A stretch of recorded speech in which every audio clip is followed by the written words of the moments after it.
Yangiyo'lda Toshkent oblastining qishloq xo'jalik ilg'or kolxozchilarini sloti bo'lib o'tdi.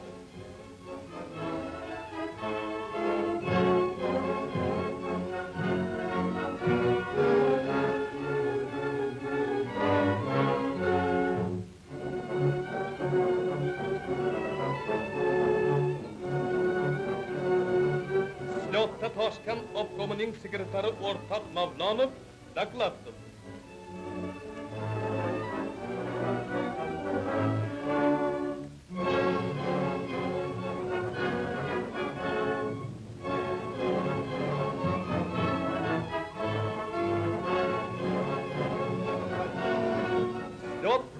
Respublika kolxozchilarini harbiychasiga ishlab, frontga ko'proq oziq-ovqat va xom ashyo yetkazib berishga chaqirdi.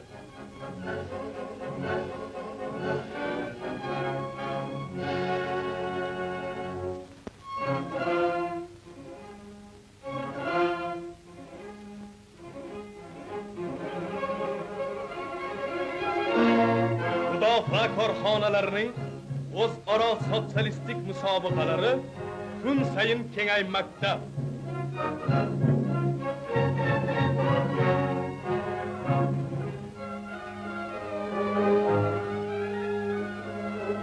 En zavodining Staxanovchilari Sporshik Vasiliy Masov va Sporshik Suxrov o'rtoqlar o'z normalarini 250% dan bajarmoqdalar.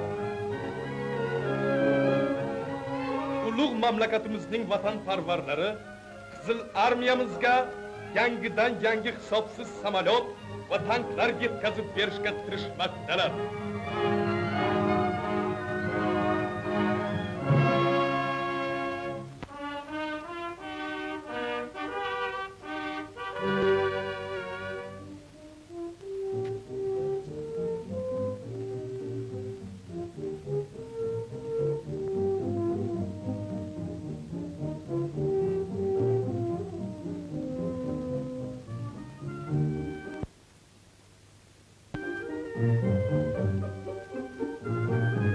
G'ayrat artilining kolxozchilari frontga yaqindan yordam berish maqsadida bu yil 2500 kilogramm pilla yig'ib berish majburiyatini oldilar.